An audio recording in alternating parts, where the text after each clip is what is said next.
So, first of all, welcome. This is the sixth in our series, scan series of conversations about planning in Sarasota County. And good afternoon, I'm Tom Trullo. I'll just take 1 minute to introduce our very special guest speaker. But first, why this topic?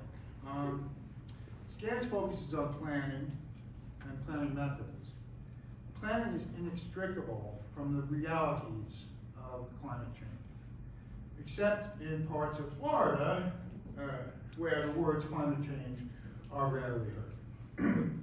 To have a more resilient future, a basic understanding of the considerable forces behind rising temperatures and tides is essential. At stake are not just our roads, but public health, safety, the economy, and our quality of life. SCAN's June speaker, Dr. Tiffany Troxler, has trained government experts around the world in climate science. At FIU in low-lying Miami, she studies tides, wetlands, and the various climatological effects of global warming.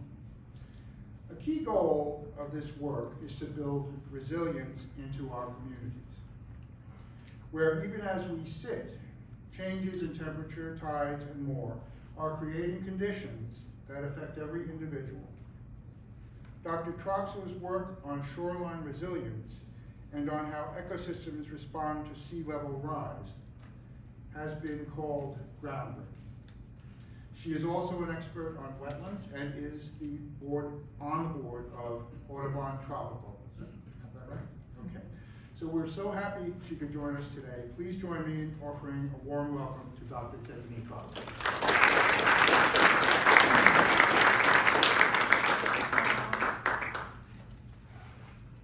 Okay. So you guys are here because you know that climate change is one of our greatest sustainability challenges. In the past, we've talked about climate change as some environmental issue, but it is no longer just an environmental issue that we're addressing. This is something that has an impact on every aspect and sector of our society today. And just in case you guys aren't familiar with what's going on with climate change, we have had an unprecedented level of greenhouse gases in the atmosphere. So this figure here, this squiggly blue line, it comes from reconstructing the CO2 signature from an ice core. That ice core has helped us to understand that we have well exceeded the historical concentration of greenhouse gases in the atmosphere. And each time I show this slide, I have to update the parts per million by volume of CO2 in the atmosphere. We're up to 426 as reported by at the Mauna Loa station. And what we've seen most recently is that dramatic increase in greenhouse gas emissions coincides with human perturbation. So this is a figure that is developed by James Hansen at the Goddard Institute for Space Studies. Sure, it's better.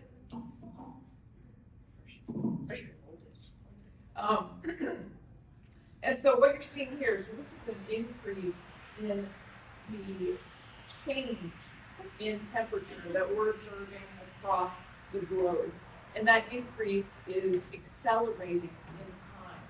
So much so that in the last 2 decades, we have seen an increase in about 0.5 degree in Fahrenheit per decade since 2010. So 0.5 degree each decade.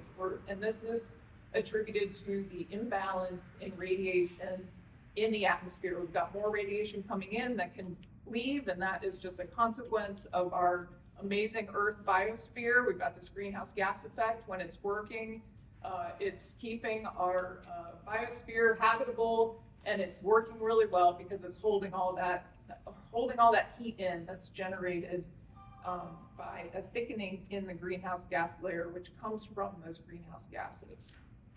So we're talking about Miami because Miami is essentially the canary in the coal mine. What we're seeing in Miami is going to be something that we're going to see in all parts and all coastal communities across the globe, depending on what our global ambition is to reduce greenhouse gas emissions, as well as what we do to adapt to changes in climate. So what I'm showing here on the left, so I'm going to show you a couple of the impacts and the science that is being conducted to help us understand those impacts. So on the left here, this is showing the increase in tidal flooding in Miami Beach. And those red boxes there that you see at the bottom toward the fall part of that line is showing an increase in the number of tidal flooding events that we're observing in Miami Beach. And on the right there, so this is the projected change in tidal flooding that we're expected to see into the future, depending on the sea level rise scenario. And the sea level rise scenario depends on our global ambition to reduce greenhouse gas emissions. But you see quickly that we're seeing a dramatic increase in the number of tidal flooding events. And NOAA says, about 30 tidal flooding events in a year is something that we simply cannot tolerate. So into the future, we're seeing a lot more of that without adapting and without increasing our global ambition. So storm surge risk. I don't know if you guys remember this. I don't know if this was Irma or which storm this was, but the Weather Channel started producing these graphics to try to get people to understand what storm surge risk was and what the consequences of that were. And over here on the right, they're essentially saying that every cubic yard of water weighs about the same as a smart car. And if we're talking about 9 feet or 3 yards of storm surge, we're talking about a lot of smart cars coming at us pretty fast. And then we've seen a lot of extreme rainfall. We've seen a number of extreme rainfall events in South Florida in particular. And no individual event can be attributed to climate change. And it's difficult even for some climate scientists to determine that the increase, this increase in these greater intensity events is related to climate change, but it's in part related to because the peninsula of Florida, it's difficult to project and model rainfall events. And then compound flooding. So when we talk about the increase in sea level, then you've got an increasing groundwater level. You have these increased rainfall events, which are contributing a lot of water. And then if you have a watershed that's building up with rainfall inland, all of that water comes together to contribute to different, making different contributions to total water level, and that's what we refer to as compound flooding. And this is, I'm just showing, this is one of the study sites where we work in Miami. This is called the, this is the Little River Basin. And this is essentially what a compound flooding event looks like. So this was right after Irma. We were out there trying to understand what the extent of flooding was. This entire neighborhood was under like 1.5 feet of water. It was tremendous. But it's not all about flooding, right? You guys have heard a lot about extreme heat in the news lately. And people are paying more attention to it. There's tremendous heat domes. I mean, what I saw in Dayton, Ohio, it was going to be 10 degrees hotter than Miami, just in the last couple of weeks. I mean, nuts. And so this is just some of the graphics that help us to understand how heat has been changing recently and how certain types of development patterns exacerbate heat. And that's what we refer to as the urban heat island. So both heat exhaust from cars contribute to urban heating, as well as an increase in impervious pavement and taking down our tree canopies. So all those things come together to exacerbate the influence of increasing warming in our atmosphere. So we know impacts are already here. And these are just some of the figures and graphics and observations that are all too common in Miami and in Southeast Florida. And so we know that coastal communities are at risk of increased flooding due to variations and everything I talked about. And this exacerbates the potential for flood damage to buildings, economy, and livelihoods. And in a nutshell, our planning and our codes are not keeping up with the rate of change in the impacts that we're seeing in our climate. It's not keeping up. But it's not like we're just now, getting a handle on impacts of climate change. This was a report that I pulled from, that was produced in 1983 by FEMA, the Federal Emergency Management Administration. And the document is called Preparing for Hurricanes and Coastal Flooding, a Handbook for Local Officials. These are some quotes from that manual. Property damages can be expected from hurricanes and coastal flooding, or that can be expected from hurricanes and coastal flooding, are increasing year by year. In many places, threat to life is also increasing. And some of the techniques for responding to coastal hazards that were documented and provided as advice to local officials are keeping new development from hazardous areas through regulations, acquisition of undeveloped areas or persuasion, as well as acquiring developed hazardous areas, and relocating hurricane and flood victims to safer areas. And we currently actually have policies on the books that can help us achieve this.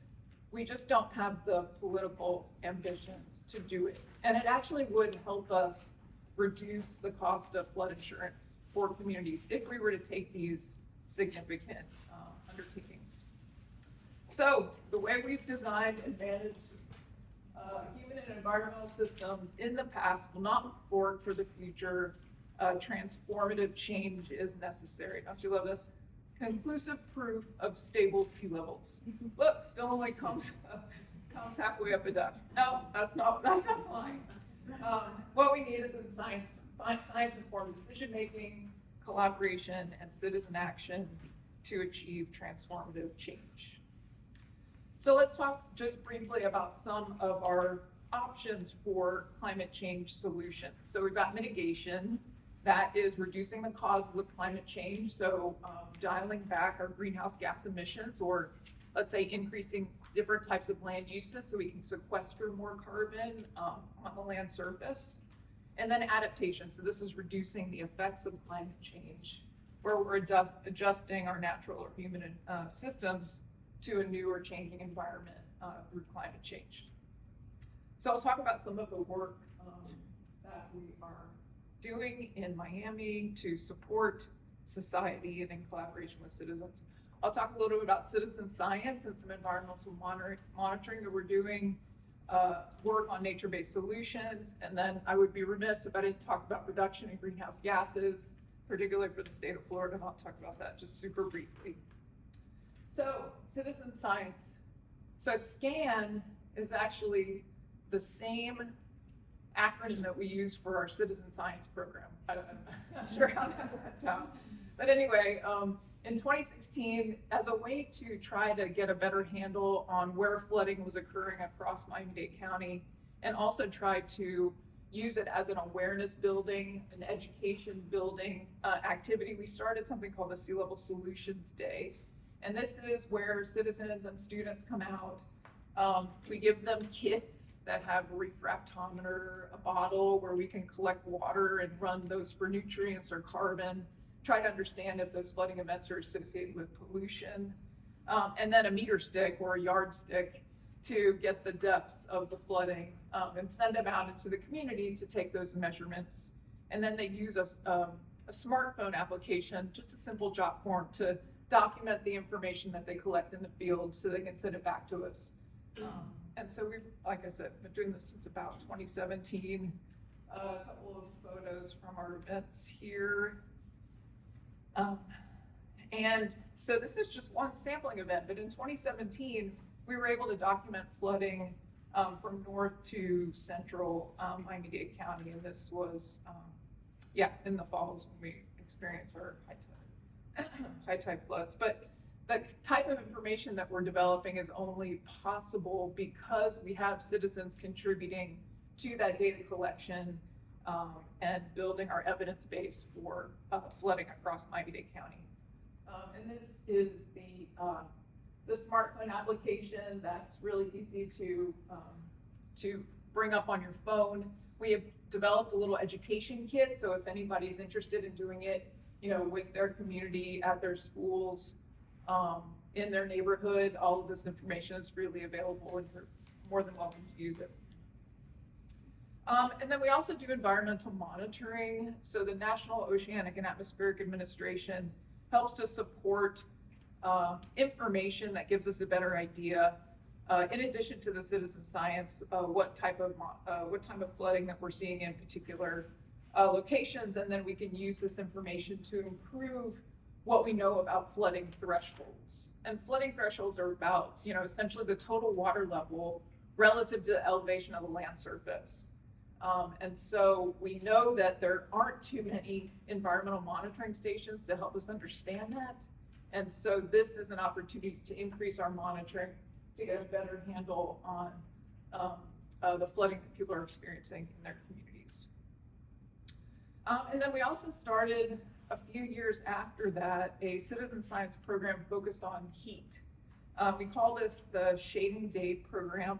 We take these little tiny eye buttons. They're little temperature buttons that record both temperature and humidity, and they're about the size of a nickel. And we do a similar type of event where we invite people out, give them the sensors, allow them to distribute them in their neighborhoods, and then we go out and collect those and try to excuse me, develop a database around hyperlocal variation in temperature and humidity, so that we can get an understanding of, with that information, what type of heat mitigation activities can be implemented in order to reduce heat exposure for people where they're working, where they're trying to access public transportation, and where they're recreating.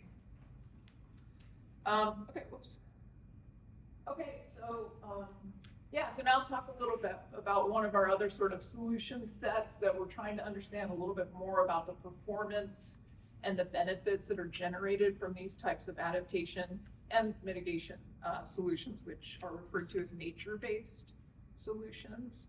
So this is one of a few approaches for managing the uncertainties in flooding, heat, and other climate change impacts and compounding threat multipliers. So it's just taking great infrastructure approaches to flooding really reduces the opportunity for building co-benefits as part of our adaptation strategies. And when I'm talking about co-benefits, I'm talking about not only reducing flooding, but also increasing carbon sequestration, for example, through additional trees or additional wetlands, creating recreational spaces for people, and then also creating educational value for people as part of that process. And because we have so much work to do, we really have to think more, we have to think a little bit bigger about how we're investing in climate adaptation. We need to try to get as many benefits out of the funds that we are investing in climate adaptation. So this is a little flower diagram that I like to show, which on the left-hand side, we can take a great infrastructure approach to getting water off the street, but that's all we're gonna do. We're only gonna get water off the street. But if we try and take a little bit more of a comprehensive approach, we can regulate water flow, so get water off the street, but also improve water quality, reduce heat exposure, increase habitat and biodiversity, create more aesthetic value around those projects, educational value, and carbon sequestration.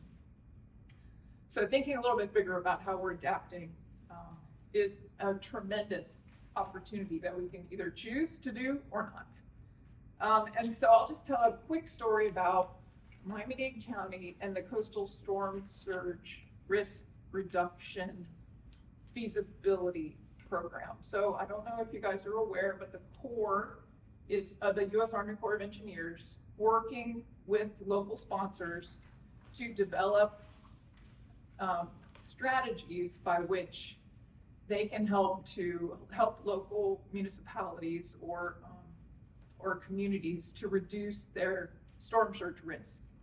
And a lot of the projects to date, and there haven't been a whole lot, but a number of the projects to date have been essentially putting in large walls around communities in order to reduce that storm surge risk. And in Miami-Dade County, we had the same feasibility study shared with us. We tried to participate, they insisted they were taking stakeholder, input into account. But when it came down to the alternatives that they were considering, it was essentially a big wall, like a 15-foot wall in the middle of Biscayne Bay. It's like, I don't think so. So, I mean, I like to tell this story because it is a case study in collective action. The nonprofit organizations got together, they worked, they went to so many meetings with our county office of resilience, worked with the folks at this Corps. They restarted the entire process, and now they're incorporating a number of nature-based solutions as pilot projects that would help us to design an approach that confers a lot of those comprehensive or co-benefits that should be in there. And that's what can come from working together and using science to do it. So go for it, guys. Yeah. And I've seen that you guys are doing that now, so kudos to you.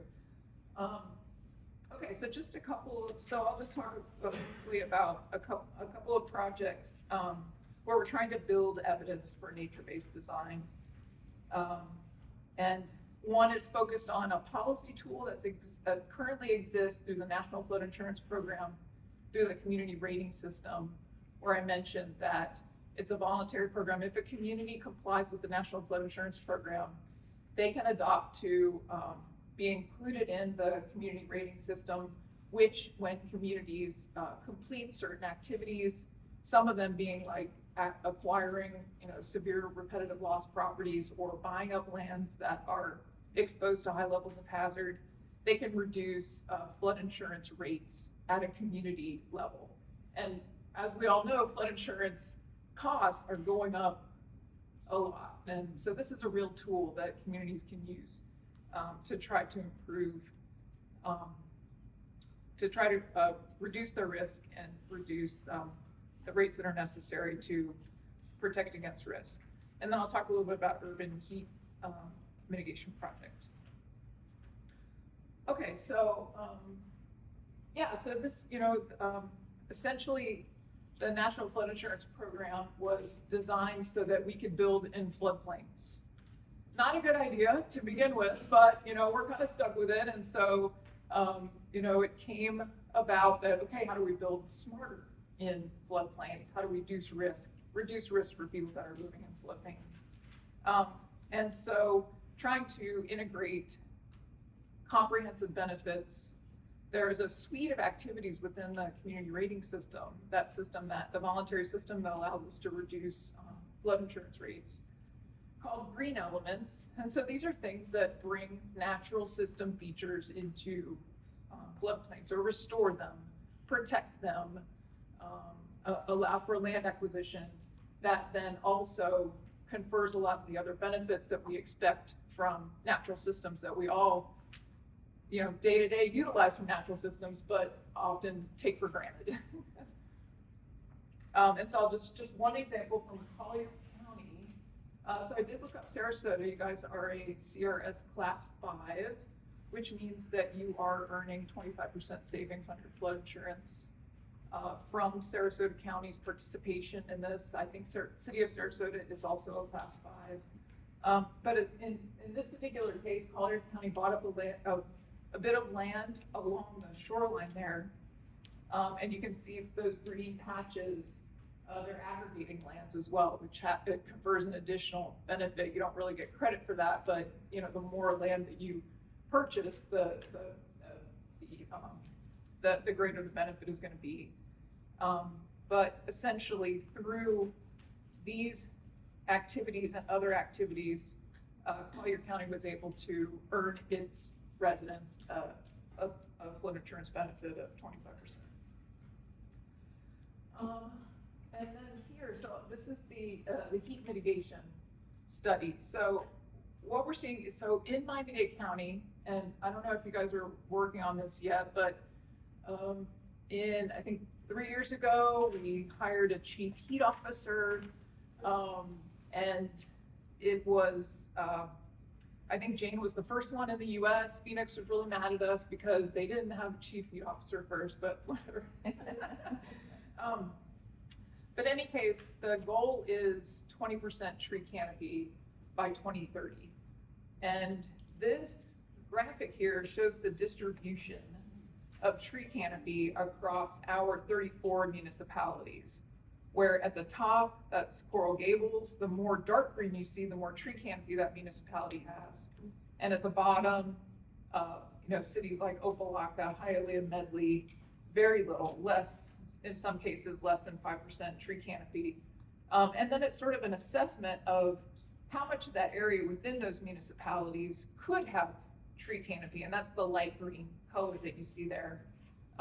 And then, and that's assessed by what land areas are pervious. So it's easier to, plant trees in lands that are pervious than impervious, because impervious, you got to get out the jackhammer, and, it costs a little bit more to do that. Doesn't mean it shouldn't be done, but it's a little bit more difficult. So what this is essentially showing us is that there's a lot of variability in tree canopy across Miami-Dade County, and our more communities that have more assets typically have higher tree canopy, and those that have been less invested in over time have lower tree canopy. And so we worked with Miami-Dade County to try to understand how heat exposure varied associated with bus shelters and bus stops, to try to understand, is there a way that we could build bus shelters or places that we could increase tree canopy that would reduce the heat exposure that people that are forced to take the bus because they're trying to get to their jobs, try to figure out a way in which we could reduce that heat burden for people that are using public transportation. And so what we did, we had a number of shelters, some with tree canopy, some without tree canopy, and then that compared that to bus stops without shelter and without tree canopy. So what we see here, so I've got a little graphic here. On the top is temperature. On the bottom is heat index. So heat index also takes humidity into account.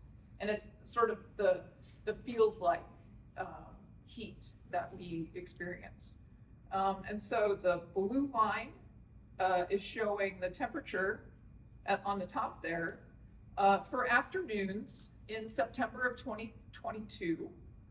And so that's showing the bus shelters that have full tree canopy.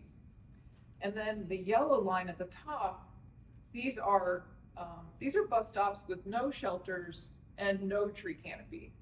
And we routinely see at certain times of the day, almost 10 degrees greater temperature in places where people are waiting for the bus without tree canopy, without shelters, compared to those shelters that have tree canopy.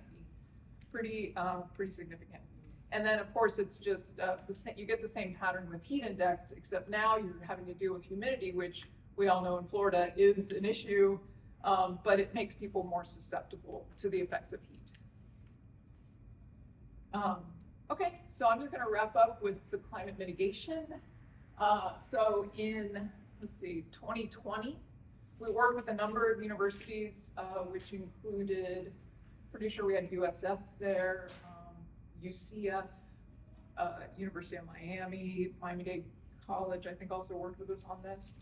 But essentially we were trying to get a handle on what greenhouse gas emissions and removals look like for the state of Florida. And so this figure, we calculated up to 2018 because that was the most complete data sets we could get at the time. And so this figure is showing since 1990, the change in greenhouse gas emissions, the change in the, the removals, which is the sinks, so the sequestration, the land use, for example, the increase in renewables, or, you know, not the increase in renewables, but the, increase in land uses that help us to sequester carbon. And then the net emissions. Okay, so in 2018, we were looking at 304 million metric tons of CO2 equivalents across the state of Florida. And so then we looked at a couple of scenarios to try to understand what type of activities would be necessary to get to net zero and a clean electricity scenario compared to if we continued on a business as usual trajectory. And pretty interestingly, we were able by 2050 to get to a scenario that was net zero. So we're bringing a lot of renewables into the grid, and we're also sequestering carbon through a number of land use activities. And the report is available on the Florida Climate Institute. But really the takeaway for me from this is that it's possible. We can do this. It'll take some money. I mean, no question, it's gonna take some, new policies. It's gonna take some work, but it's possible. And this is consistent with the administration's goal of 2030 clean electricity and 2050 net zero. Those were the reasons for those targets. And so when I was just doing a little bit of research this morning, just a week ago, these young people in Hawaii were able to get the state government to adopt essentially a lot of the recommendations that we have in the net zero action planning document, and hold the state government to account to actually achieve that. And in part, this lawsuit is about how youth have a right to a climate future that protects their health, that protects their livelihood and their prosperity. So this is a big deal for the US, and maybe we'll see that in Florida. You guys see any of that? All right, this is my last slide. So these are global issues that require Florida local solutions and collective action to promote transformative change. We also need to work, though, together across our cities, the state, and the Southeast region to change the status quo. Thank you so much for your attention.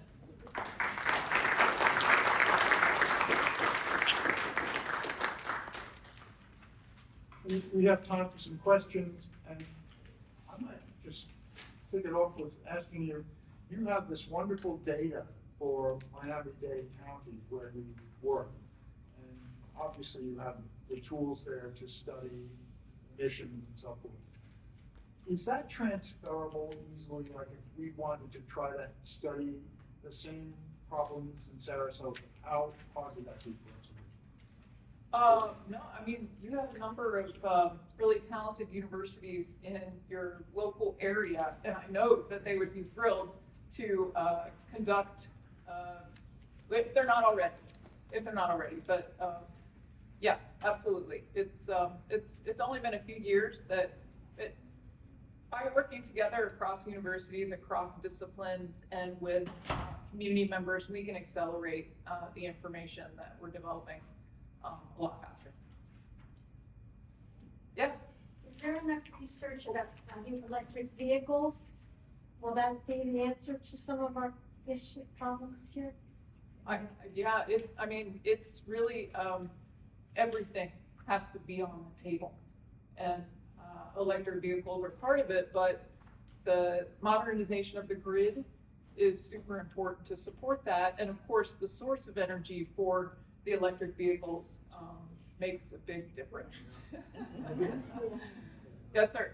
I kayak, and what I've noticed is that the shoreline's just getting hardened, and the natural areas in our area are invasive exotic, so a lot of carbon storage, but the wrong plants, wrong habitat, the rare. I see a lot of data, but like, I'm a person, I use the water, and I see you can't have access to the shoreline, that it's hardening, it's like, instead of a, you know, $400,000-$500,000 house, it's 10 million for a piece of property with a huge house, cleared in front of it, almost all concrete now.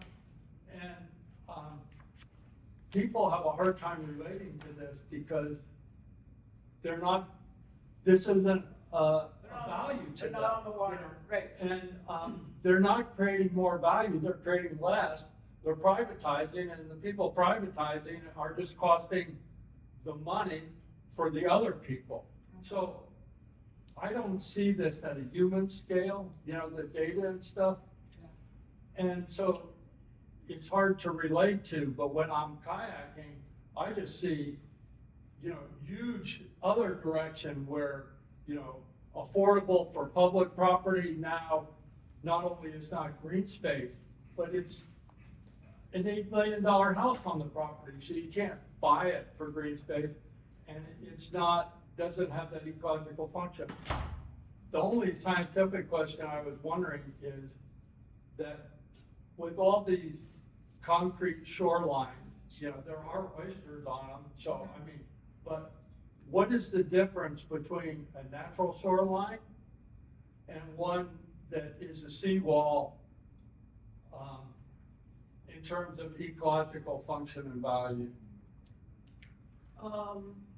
Yeah, I mean, there are a number of things. I mean, if we just think about the ecological value of mangroves, let's say if we were to compare that to seawalls, mangroves are the nursery ground for essentially all of the fish that we like to see and some of us like to eat. Mangroves sequester carbon. Mangroves provide food for many biological organisms.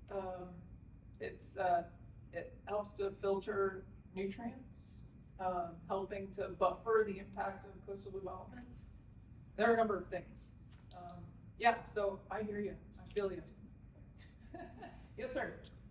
Oh, yeah. Yeah, sorry. In front of me. The second row, yes. Okay. Yeah, have you had an opportunity or been asked by any, you know, governmental entities to provide this information to them so that they can make better decisions? Yes, yeah, we work closely with our county staff, and we happen to have a mayor who is very, she is super progressive and is doing more for Miami-Dade County than any mayor that I can think of in recent history. So, But have you had any other counties throughout the state or cities ask for your information to come up and do a presentation for them? yeah, I think so. Probably a number. I can't think of them all, but the last one I went up and spoke to the University of Florida's Law College. And actually, Richard Grosso was there. I saw that he was helping with one of the law. So that the information is getting out. And more of it needs to get out, it needs to get out faster. Okay. Absolutely. Thank Yeah, thank you. Yes, you, Is anybody tracking the amount of impervious surface that is being added to a community every year? yes. Because as far as the rate of flooding and certain things like flash floods, Yeah, that's, and you look at houses, rooftops and sidewalks and driveways and all that stuff. yeah, it's such a good question because oftentimes the way we manage watersheds, it's across jurisdictions, right? Like watersheds don't know jurisdictional boundaries. And very infrequently do we look at the aggregate effect of what's happening within jurisdictions to understand the overall effect at the watershed scale, which is what produces flooding, right? So I can tell, you know, and so I can say that within jurisdictions that is being tracked.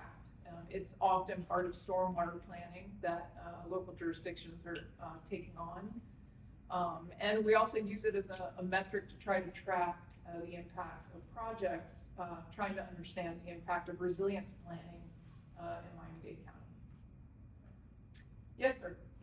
Yeah, kind of following up on that, the state of, maybe you can speak to this, the legislature approved some resiliency, planning.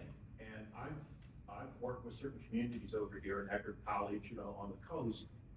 And they've, you know, the state's kind of adopted the NOAA curves for sea level rise and kind of what probability to use out, you know, and I thought they were trying to do that to incentivize communities. If you plan using that information, the state of Florida has money for infrastructure if it's planned that way. That's right. Yeah, so So then, the word is getting out and communities are actively, City of Palms Beach is doing it, I know, Eckerd College, I mentioned, probably the city of Sarasota, yeah. over here, but I'm sure it's over there too. Yeah, yeah, no, there was it's called Resilient Florida program, and municipalities have to conduct a flood vulnerability study. And what the state is providing some funds for that, and when that is completed, they are then eligible for infrastructure-related funding. But I would say that that money's not coming fast enough, and it's not enough. Yes. Do you have a realistic recommendation of a percentage of new development that should be designated for canopy? New development. So, or even old development. Yeah. If there's about to be a new development, what would be your recommendation for a percentage of that property to be covered by canopies so that it results in a mitigation of what you're trying to do? What you're trying to prevent? Yeah. Something Well, as like far that as could I- be built into a zoning code, if Yeah. you could actually come up with some sort of recommendation. Yeah. As I understand it, maybe this is just Miami-Dade County, there is a percentage that needs to be built into new development. What it seems, and you know, Miami-Dade County is a unique beast, but it appears to me that oftentimes the big trees, which are the ones that we really need to retain, are removed without due diligence. And I don't know if that is, you know, it was permitted, and maybe it was, maybe we need to change the way that we permit tree removal. Maybe we need to work with designers to come up with a different way in which those projects are permitted to go ahead. Because we're talking about, you know, effects on people's quality of life if we're not thinking about it in aggregate, like you're suggesting. But if you came up with something that was a number. Yeah. That people could grab onto, the same way they grab onto a percentage of pervious versus impervious. Yeah. And could build it into the zoning codes, Sure. even if they had to use police powers to do it. Yeah. Yeah, I mean, part of it is gonna vary depending on the location, but I don't think that that should be a reason to shy away from something like you're suggesting.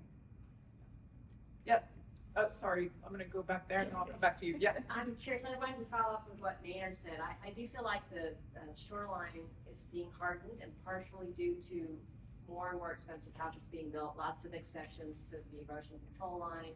We are doing a terrible job of keeping development from there, and as a result, I think we are relying more and more on seawalls. And my question is, do seawalls have any chance of helping us with sea level rise or with storm events or anything? I mean, they're not really designed for that. So Yeah. What is the science behind it? Yeah. Using seawalls or? Yeah, I mean, it's interesting. It's starting to develop. You know, there are different types of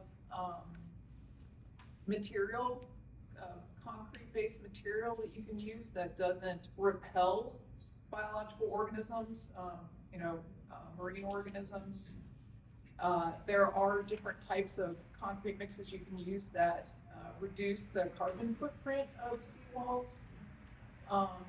And there are some high energy situations where if you're gonna allow development there, you're gonna have to put a seawall. So, you know, the question is, where do we draw the line?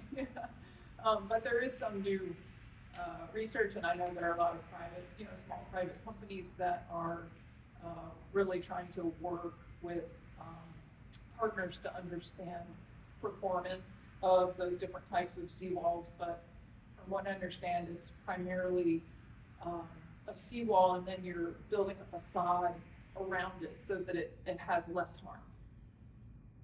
Yeah, but it's a developing area. Yeah, thanks for your question. Right here, yes. You may have heard this area recently was subjected to what was termed a 1,000-year storm event. No hurricane involved. We were lucky enough that we'd been in a drought prior to that, and so had some freeboard in a lot of the stormwater ponds and the stormwater facilities. But we still had significant flooding in the downtown areas and on St. Armand Circle, all of those areas. How do you go about addressing resiliency issues with those things? We've got a built stormwater environment that was sized not for a 1,000-year storm. So how do you look at retrofitting the existing areas to try and deal with that? Because I'm assuming we would expect more of those kind of events in the future. Yeah, I mean, 1,000-year flood, we had one in Fort Lauderdale not too long ago. We had a 200-year flood just the other day. I mean, it's, yeah, our current infrastructure systems are just not built for that, and it's going to be difficult to build for those. So what we can do is to integrate other systems within our infrastructure systems to try to offset or buffer the impacts of those types of events for natural systems, for human systems, you know, so that people are not continually having their livelihoods or their jobs or, you know, the things that they do on a daily basis impacted so severely. So thinking about, you know, developing our urban environment to integrate these systems so that we can take advantage of how they interconnect, how natural systems interconnect with social systems and infrastructure systems, and be smart about what those interdependencies are. Because if we can, you know, if we can build safeguards for our social systems, then a lot of the people that would otherwise be impacted will not be impacted as severely. So we just have to think differently about it is fine. Yes. So you talked about the stormwater not doing boundaries. Oh, right. Yep. We have Swiftmud, which is regional. It's supposed to be a regional planning arm. Yeah. And they're supposed to be planning for 100-year floods. But with all the development we've seen, you know, we have rainstorms that now flood areas routinely. Yeah. Have you had any requests from like those agencies for your information or what to do? Yeah, we have a really, I feel very, you know, grateful. We have a fantastic relationship with our South Florida Water Management District. We have a number of collaborative projects, and one of those projects, which hasn't gotten off the ground yet, because the funding is still coming, is through the National Fish and Wildlife Foundation, where we're going to work with our district colleagues to try to understand whether we can, how much performance we can get out of using more green types of approaches to store flood water and to filter stormwater. So, you know, that came from, and you guys probably have a great relationship with your regional agency as well, but those kinds of partnerships are just so important. One quick question I had. Yeah. Will you share your slides? Of course. Okay, thank you. Yes, Neil. You talked about the importance of mangroves. So I have a two-part question. Why is it that governmental bodies don't respect mangroves so much? You talked about it on the coast, on lakes and ponds that are a little bit off the coast. And isn't it true that those that are near coastal waters, let's say the bay, probably were connected originally, and over time they become disconnected, but they still maintain their mangroves? Yeah, I mean, it's, I can't answer your first question. The second question, But they should. Yeah. They're important wherever they are. Right? Yeah, I mean, you know, if we take Miami-Dade County as an example, in order to, develop those lands, we had to do a lot of draining. And so a lot of areas that were wetlands are no longer wetlands. And so, but now with sea level rise, we are getting some of those wetlands back. And some of them are, recruiting mangroves because of the increase in salinity. So, yeah, I mean, there's a lot there in your questions, and I encourage you to keep up the good fight. Yes, sir. And if I recall, the mangroves are protected by mandate, so. Yes, I believe they are. So, Yeah, I believe they are. Sometimes they don't get protected, but yes, I think they're supposed to be. Solar panels are becoming more ubiquitous. Hopefully they'll become even more so. Do they provide part of the canopy? They're obviously absorbing radiation, so is that helping to protect the environment? You mean like as opposed to a tree? Is that what you mean by Well, canopy? in addition to the trees. Yeah, I mean, Is that considered as part of the canopy or canopy? It certainly could be part of the canopy, but we would, I think everything should be on the table. More like, do you have any information as to how much radiation a solar panel absorbs and blocks? Oh, I Obviously, see what it's you're starting to saying. get through. Yeah, I don't know the answer to that. I don't know if it offers any radiation mitigation. Right, for all that sensitive IR, it's all Yeah, through. that's a really interesting question, though. Yes, sir. Doctor, thank you very much for all your work and the presentation today. We really appreciate it. I have a three-part question, the same topic. Your first couple slides were very informative, and as I read and learn that greenhouse gases are not raising temperature. With all the explosion in greenhouse gases in recent years, how do I explain to someone that the temperature is only going up 8 degrees in 150 years? So like, if all the damage is done with the heat, that's the first question. The second question would be, with this rise, which is something, how does it cause so much sea level rise? Is the sea level rise only associated with the heat, or could it be something else like development and other things? And the third part of the same kind of related question is, it seems like the ice caps are just appearing. Here again, with only a 1.8 degree change in 150 years, why would that, is it, those are the kind of Yeah. I'm trying to tie, when I try to explain to people, I try to tie those pieces together. Sure. I find a hard time. Yeah. So, so that's 1.8 Celsius. So that's, I mean, it might have, I think it's 1.5 Celsius. So that's like 3.5, 4 degrees Fahrenheit. And in terms of heating, most of the heat in the atmosphere is being absorbed by the oceans. And you can imagine that the ocean is a massive reservoir that has a lot of capacity to absorb heat. So like 98%, 95%, it's 90 something of the heat is being absorbed by oceans. And then in terms of, what was the third question? Solar caps, if it's only, the temperature only raised 2 degrees or something, why are they dissolving only recently where, you know what I mean? Yeah. You would have thought it would have taken more of the temperature. Yeah, so, when you think of land ice, those are also very large reservoirs of ice that have been locked up for a long time. And it takes a while for water, warm water to get underneath an ice sheet, to get above an ice sheet, get around an ice sheet. So just like it's, the ocean is a huge reservoir that is absorbing a lot of the Earth's radiation. It's taken a while for those large reservoirs of ice to start to melt. One last thing. Yes. With greenhouse gases, wouldn't the temperature be rising much quicker with the It would explosion be. of greenhouse gases? It would be without the ocean. Yeah, because the ocean is absorbing a lot of that thermal radiation. And, think about the ocean, it's very large. Yeah. Sure. Users, yeah. Sorry, Neil, I'm going around the room.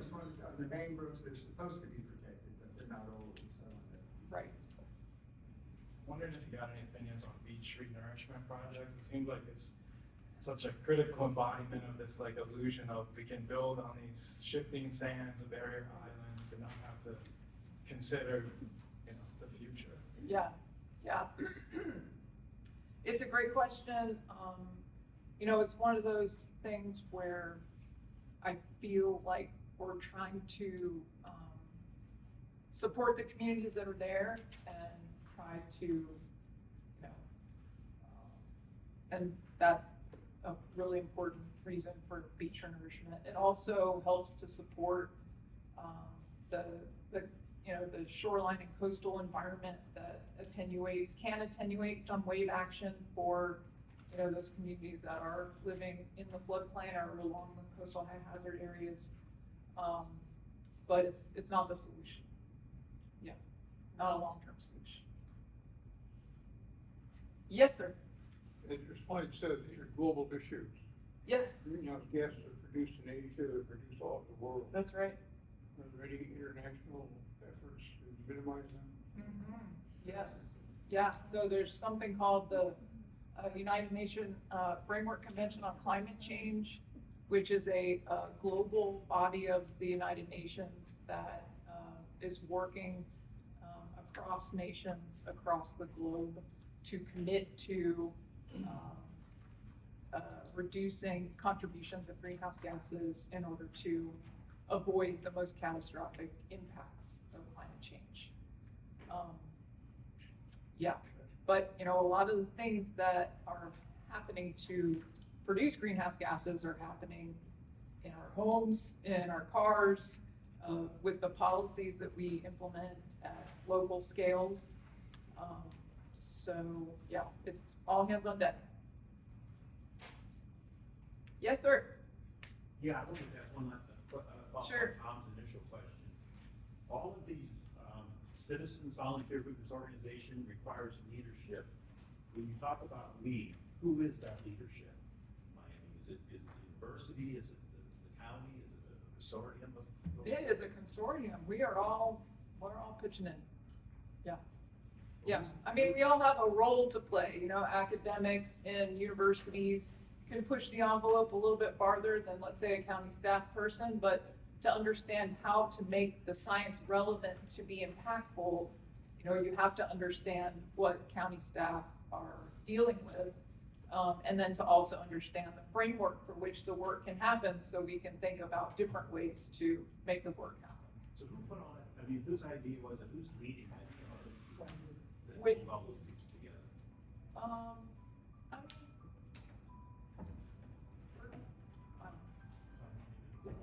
I definitely helped. How about that?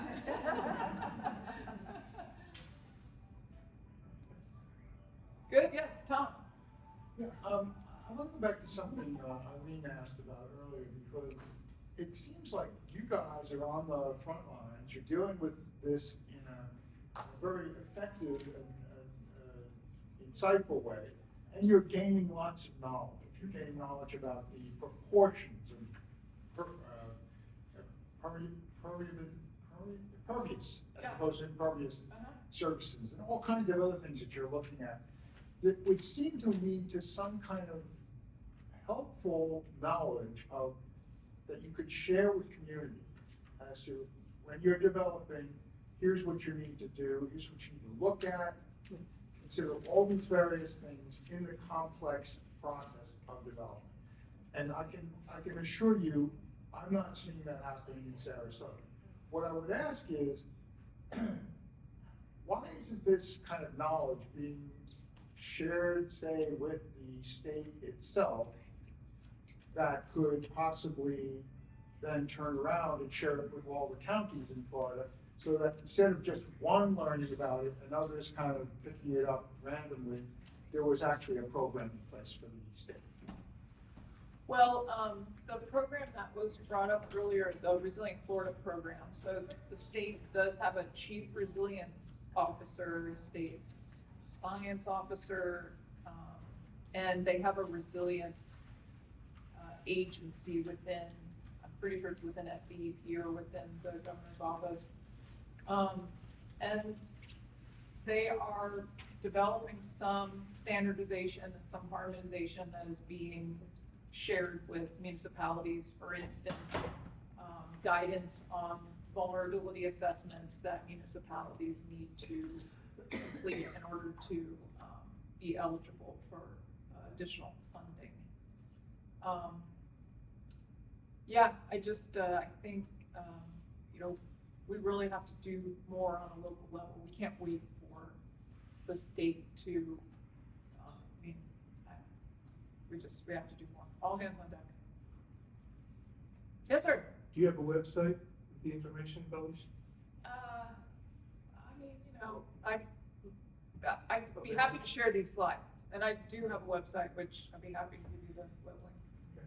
But it has more Everglades stuff on it. Everglades is cool. Everglades is very cool, yes, indeed.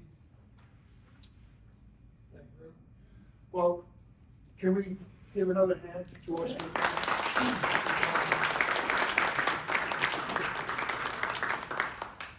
And we have a couple of other things on our agenda. But thank you again, Dr. Troxler. You've been very enlightening.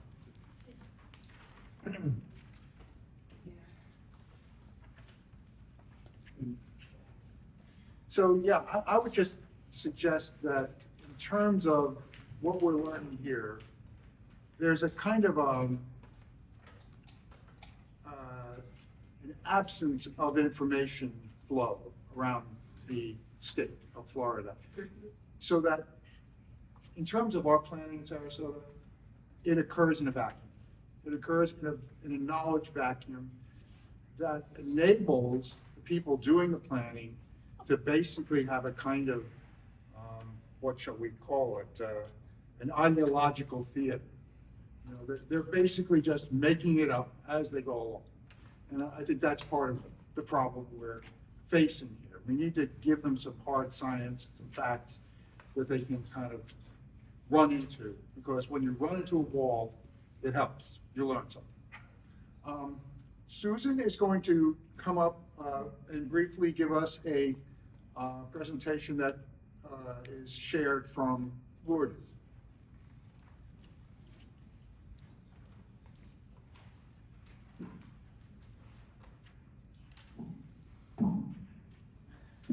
Can you hear me all right? Yeah.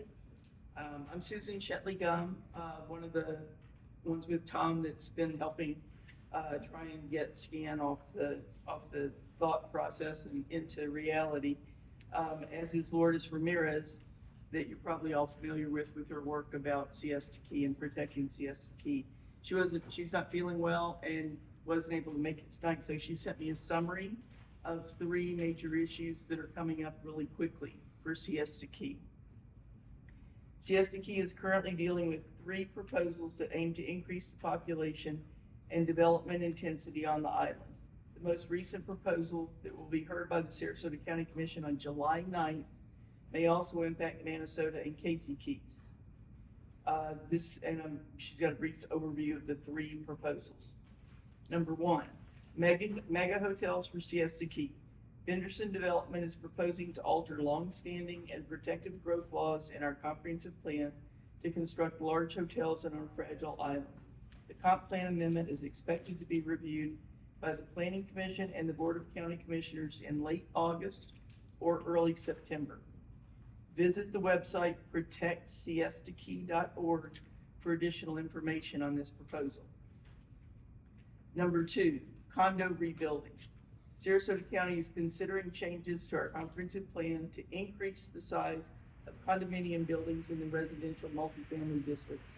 There's a proposal to allow condominium structures built decades ago with density and height that exceed the current maximum permitted in the zoning regulations to become even larger. The Siesta Key Condominium Council is leading the effort to oppose this change. The Planning Commission recently denied the proposed change to the comp plan 8-0. And if you've been to very many Planning Commission meetings, you know that that is really unusual, but doesn't necessarily mean that the board's going to follow them. They're advisory only. The next step is to go before the county commission, which may occur in the fall.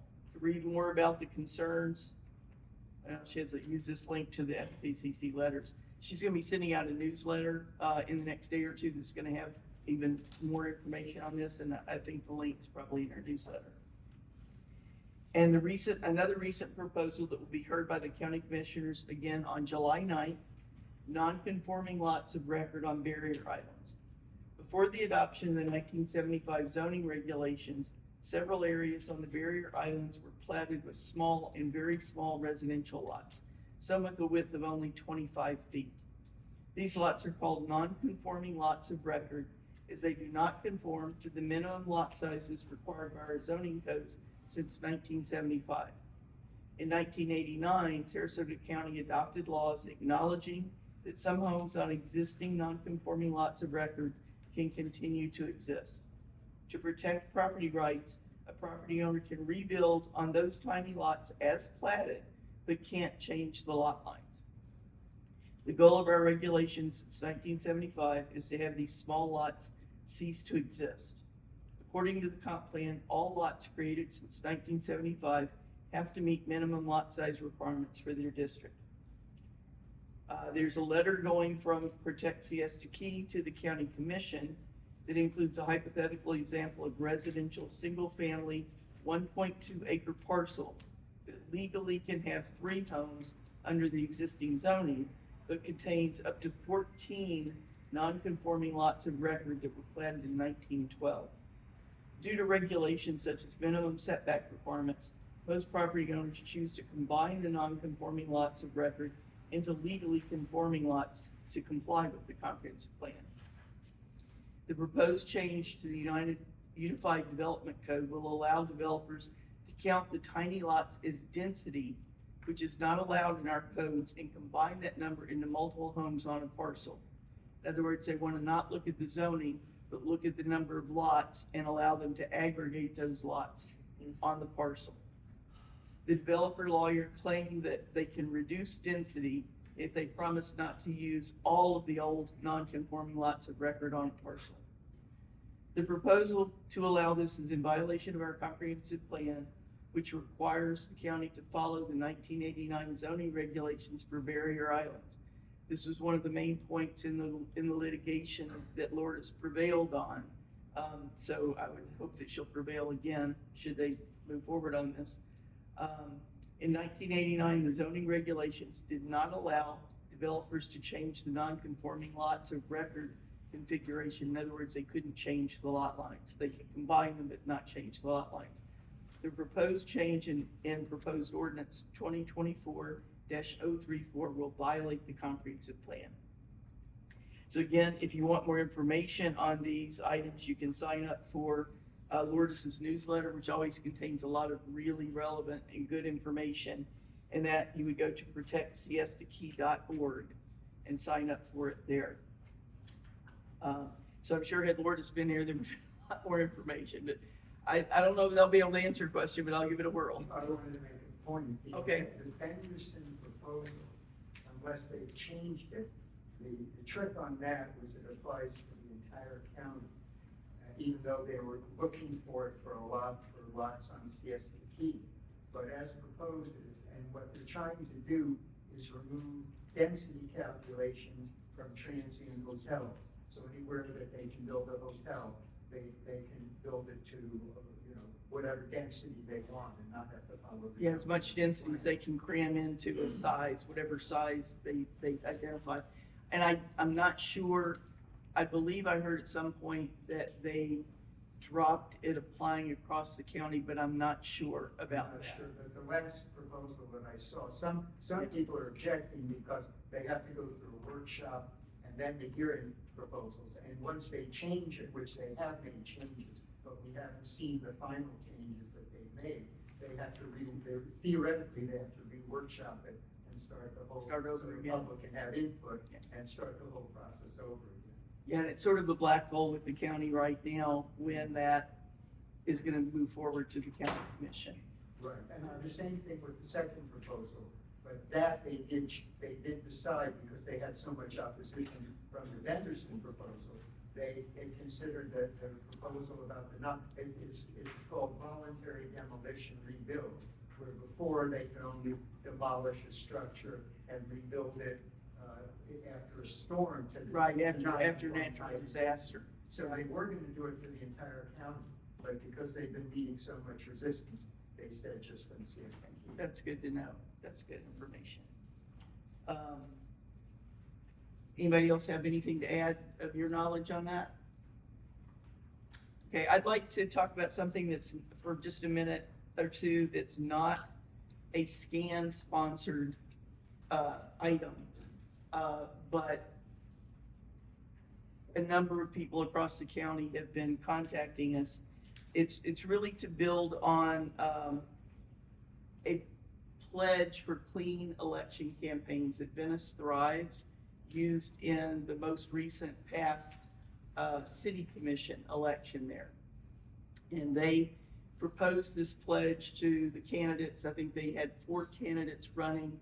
2 of the candidates did sign the pledge, 2 did not. The pledge essentially asks the following: that the candidate would conduct their campaign accurately and honestly, keeping them focused on issues relevant, and I've changed this to be a Sarasota County pledge, to the voters of Sarasota County, to not engage in character defamation of other candidates or participate in invasions of personal privacy unrelated to campaign issues, and to publicly repudiate any campaign material, communications, or advertisements of other groups who engage in such activities, and to refuse both direct contribution and indirect support from organizations that do not disclose the origins of their funding, such as dark money PACs. So basically, this is, to me, this is like, I'm going to be an upfront, honest, good person when I run my campaign. We've had a number of people ask us to look at making this pledge apply to the countywide elections. So we have 17 county elections that have opposing candidates. So we have some that there's no one running against them. So like the property appraiser, sheriff, supervisor of elections, clerk of the court, and County Commissioner Ron Cutzinger in District 5, there's no one running against them. But apart from that, we have 17 elections with a total of 50 qualified candidates.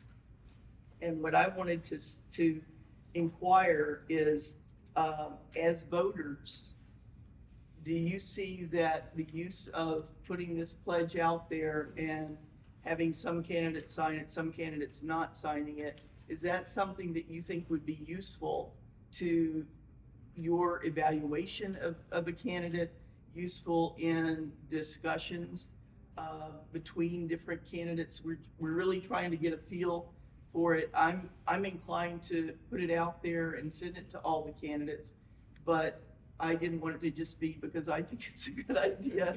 I wanted to hear from you guys. It's a great idea. Could I have a show of hands of how many people think it's a good idea? How many people are in favor of it? Anybody think it's a bad idea? Cool. Susan, I have a question. Yeah. The only concern I would have with it, to be honest, is that if one candidate signs that he's going to tell the truth, and the other one decides that he doesn't need to tell the truth unless he feels like it, I'm just wondering how that, one guy is putting himself out there and the other person isn't. And I think that. I mean, you're right. You're right. And I think that's part of the process. And that's why I think it might make it, for those candidates that want to run a clean, ethical campaign, this might give them more support, right, and empower them. A negative that I see is disseminating the information once it's gathered. How do you get word out to the county, the entire county, about who signed and who didn't? Newspapers. Yeah, and what Venice Thrives did was they did press releases. They had a Facebook page, and then what they found was people on Facebook and Nextdoor really picked it up, and it became part of the conversations on Facebook and Nextdoor. Not always super educational, but I mean, what they found that, and they had also a lot of press coverage.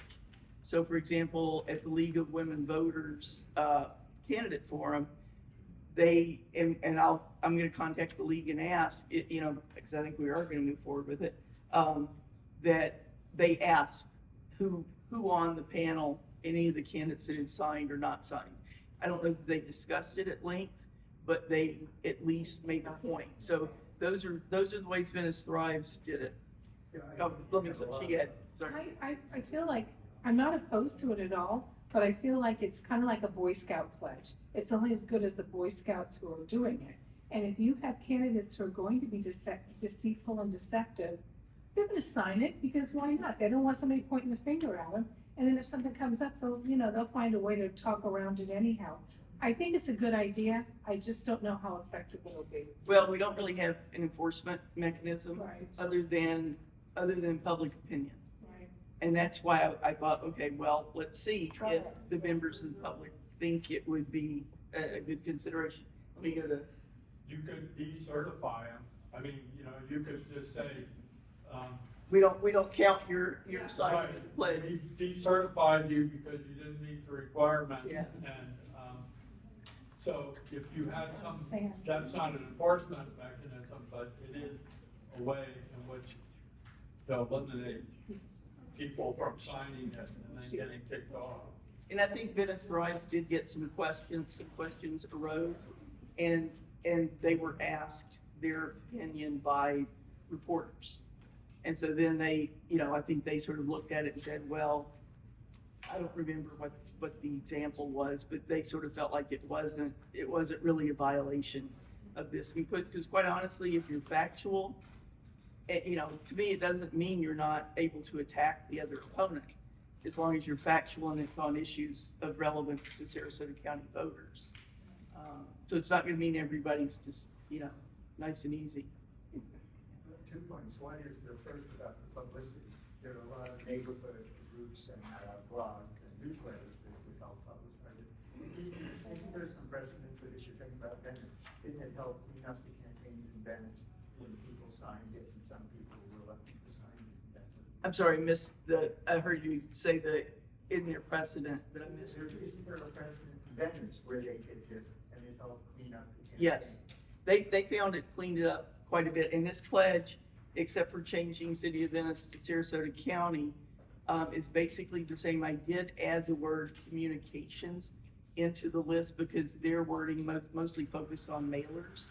And I know countywide elections often include emails, texts, and phone calls, including, you know, robocalls. So I added the word communications to cover all of those too. There are TV ads also.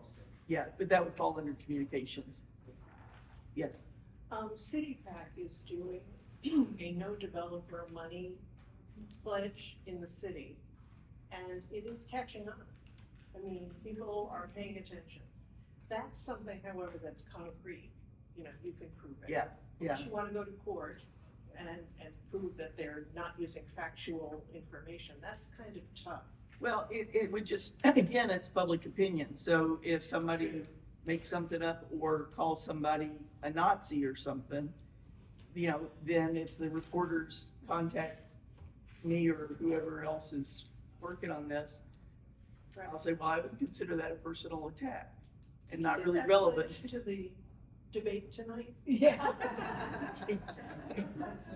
So, I mean, I think it's just gonna be how it impacts public opinion. That's really all it is. I don't think, you know, you can't really enforce this, but if they take the step of signing a pledge, I think those candidates will be more thoughtful about things. And so we'll just see. It's an experiment. It may have great benefits. It may, you know, not impact a lot. I would definitely get it on TikTok for young voters. That's a good point. That's a good point. And one more campaign-related thing. If you're I'm sure you all are aware that the writing candidates have closed the primaries for some hospital board positions as well as Sarasota County District 1, which means that only only voters affiliated with the Republican Party will be able to vote. For over 50 years, the Republican primary has determined who sits on our county commission. So whatever your political viewpoint, whatever party you affiliate with or don't affiliate with, if you want your vote to count in these important elections in this year's round, you have to affiliate with the Republican Party and vote in the Republican primary.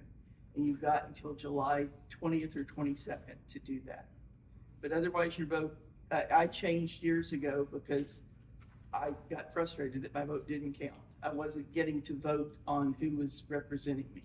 Because many times there wasn't a Democrat running or there wasn't an independent. There are a lot of write-ins this year.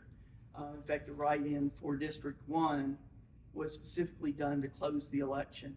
Because otherwise, if it had just been 2 Republicans running, then all county voters would have been able to vote in the primary.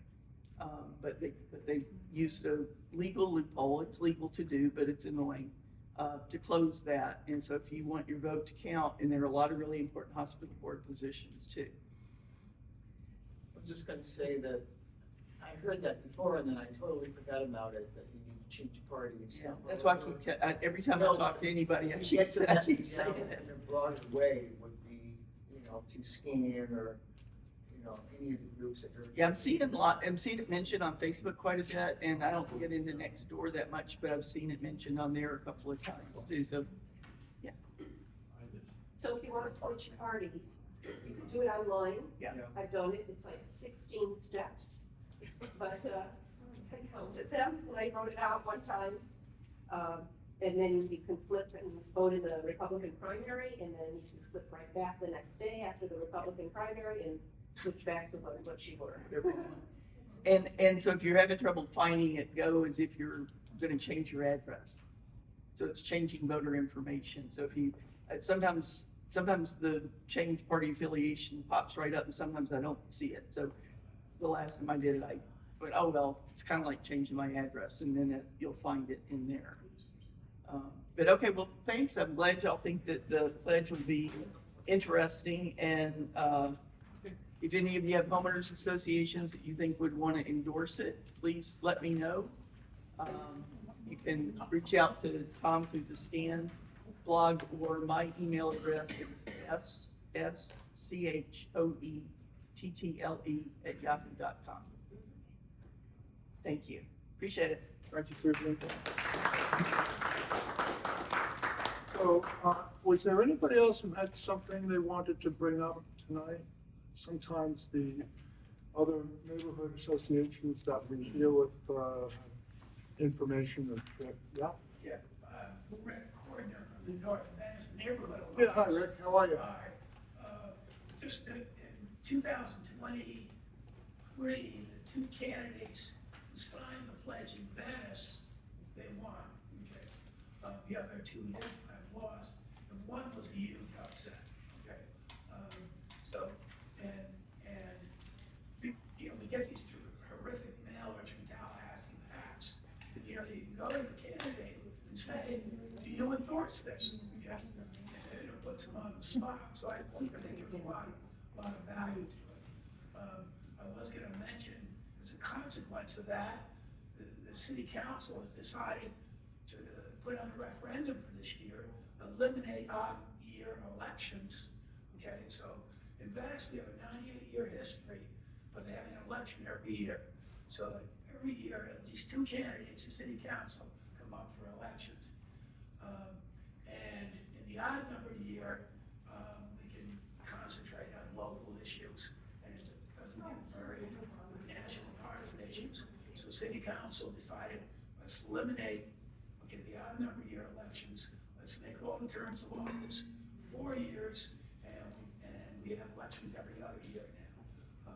So Venice Rise and the North Venice Neighborhood Alliance will be leading the opposition to that referendum. And also, some of you might know that North Venice Neighborhood Alliance basically appealed the city council rezoning decision to plow under wetlands we'll get an open space. On June 12th, after 6 months, okay, the judge denied our appeal. We have 30 days to consider appealing. We haven't made up our minds yet, whether we're gonna go to the district court or not. We're weighing up the options right now. We're disappointed, but it wasn't unexpected, to be honest. But we had these two whamos within a week and two of each other. It was sort of disheartening, but you know, we're gonna hang in there and keep going. And it's great stuff that you're doing all this too. Appreciate it. Thanks, Rick. Anyone else? Yes. I had a question. I was gonna, if anyone's interested afterward, just for a few minutes to talk, kind of on the topic that you were talking about earlier.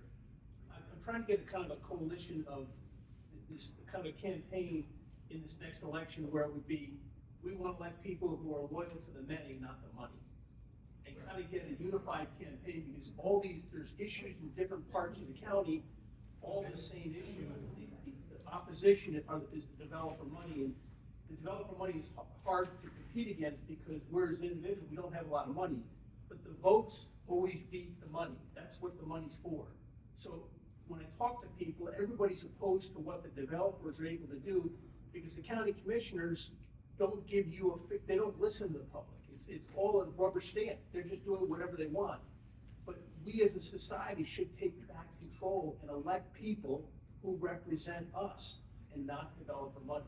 And I think if we got a campaign around the county, people all would rally behind it because everybody is feeling strongly about that issue.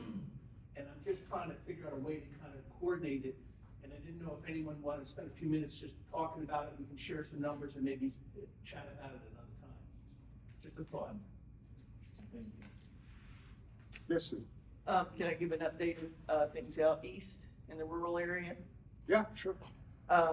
So the Lakewood Ranch southeast, we lost on the initial administrative hearing phase, but did file an appeal. Filed our appellate brief, our initial brief last week. So now we wait for the county and the developer, Lakewood Ranch, to file their briefs, and then we'll have a short time for a reply brief, and then we'll have oral arguments. But I don't know how long all that's gonna take. So we feel like we had some very good, strong points in our brief, identified some errors, legal errors in the administrative law judge's order. So we feel very hopeful that we'll get some traction at the appellate level on that. Several other issues of considerable impact in the rural areas. One is there's a proposal for a conservation subdivision out in the area, the most rural part of northern Sarasota County called Hidden Hammocks. And they want, it's just, if you know where Bel Air is, it's just east of Bel Air. It's sort of in the middle. The access is only off of very small rural roads that are, not standard widths and all of that. So it would have a huge impact on that area. So we're watching that very closely and plan to oppose that. There's also a recent, just had a neighborhood workshop last night down south near Venice in the Curry Creek area, proposal for a conservation subdivision on 100 acres with 200 houses to go in. It's right next to the Sleeping Turtle Preserve and would drain directly into the Curry Creek Blackburn Point Canal. So we're very concerned about that, and they're proposing a number of changes to the comprehensive plan language on conservation subdivisions to basically eliminate anything that makes it have the conservation ideas. The conservation subdivisions were proposed as an alternative to the 5 and 10 acre development, and it was supposed to provide significant benefits in terms of environmental qualities and connections to greenways and wildlife corridors and increased open space, and they're deleting all that language. So we're going to be fighting this very strongly. There were a lot of people on the neighborhood workshop call last night, so the neighbors in that area are very concerned. I'm sure there's something, there's something else going on that slipped in my mind right now, but things are heating up back again out in the rural area, and the conservation subdivisions, I think, is gonna be the next drive. They wanna turn the rural areas into conventional subdivisions. And we thought we lost enough of that battle in the 2050 plan, and just keep whacking away at it. So it swings back to, we need county commissioners that listen to the people, not the money. That wasn't exactly, you said it better, but that was, but thank you. Thank you. Thank you all. Just two quick things. One is, if you aren't on our mailing list, you should be, because you're here and you care. So if you haven't gotten on our list, you can write to us at Sarasota Citizen Action Network. I know it's a long email, but that's it, at gmail.com. And then you'll get on our list, you'll know what we're doing, and you will receive a copy of Dr. Troxler's presentation when we get it from her. So by all means, join us and stay in touch. Our next meeting, what, Kathy, what? Well, we wanted to be able to talk about the petition. Oh, okay, then I'm about to stop. So, yes, Okay. stick around for Kathy for a minute. Our next meeting will be in late July, kind of like right before the election. And we're gonna talk about dark money. So, thanks you all for coming. I really appreciate it. And Kathy, take it away.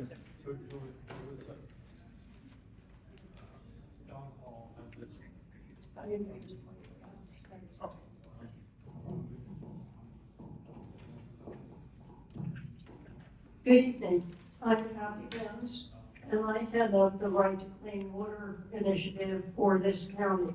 It's a statewide initiative in order to get an amendment to the state constitution to guarantee clean water. We had a campaign that ended at the beginning of the year, where we gathered 100,000 signatures toward our objective. However, that was significantly less than what the state now is requiring.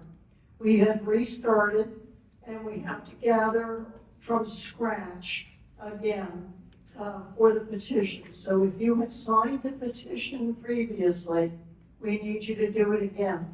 Monica Bully is over here, and she's co-captain of the county, and she's got petitions if you haven't signed it. And we'll also be looking for people to volunteer to help us.